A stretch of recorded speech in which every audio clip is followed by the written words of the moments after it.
अस्सलाम वालेकुम दोस्तों, आज की वीडियो में हम बात करेंगे कि परिंदे अपनी ड्रॉपिंग यानी अपने फजले को क्यों खाते हैं, इसके नुकसान क्या हैं और इसका इलाज कैसे किया जा सकता है। ये वीडियो हम अपने एक सब्सक्राइबर अरसलान भाई के कहने पर बना रहे हैं और अक्सर ये सवाल व्हाट्सएप पर भी पूछा जाता है। ये एक बहुत अच्छा सवाल है और हर एक बर्ड लवर को लाजमी पता होना चाहिए। वीडियो को एंड तक देखें ताकि आपको दोबारा किसी से पूछने की ज़रूरत ही ना पड़े। तो चलें वीडियो का आगाज़ करते हैं।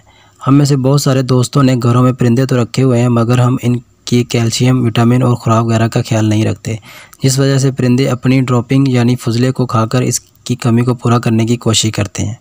और ये आदत ज़्यादातर विटामिन डी और कैल्शियम की कमी की वजह से होती है। विटामिन डी की कमी को ज़्यादातर धूप से पूरी होती है, मगर हमने अक्सर परिंदे इंडोर रखे होते हैं जहाँ धूप बहुत कम आती है, जिस वजह से विटामिन डी की कमी हो जाती है। परिंदे जब ड्रॉपिंग करते हैं तो इसमें बहुत सारे जरासीम, बैक्टीरिया पैदा हो जाते हैं और जब परिंदे इसको खाते हैं तो वो बहुत सारी मुख्तलिफ़ किस्म की बीमारियों में मुब्तला हो जाते हैं, जिस वजह से बहुत सारा नुकसान हो जाता है। ये एक स्लो पॉइज़न की तरह काम करता है जो आहिस्ता आहिस्ता परिंदों पर असर करता है और अचानक से ही परिंदे मरना शुरू हो जाते हैं। अगर आप अपने परिंदों को धूप प्रोवाइड नहीं कर सकते तो कोई अच्छा सा मल्टीविटामिन लाजमी तौर पर इस्तेमाल करवाएं और केजेस की डेली बेसिस पर सफाई करें ताकि परिंदे अपनी ड्रॉपिंग ना खा सकें, और अपने परिंदों को अच्छी से अच्छी खुराक इस्तेमाल करवाएं और मौसमी सब्जियां परिंदों को ज़रूर इस्तेमाल करवाएं ताकि उनको अपना फजला वगैरह खाने की ज़रूरत ही ना पड़े।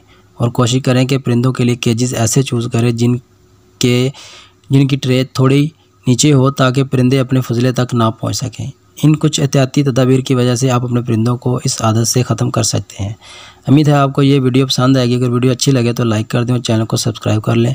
तो मिलते हैं अगली वीडियो में किसी नए टॉपिक के साथ। अल्लाह हाफिज़।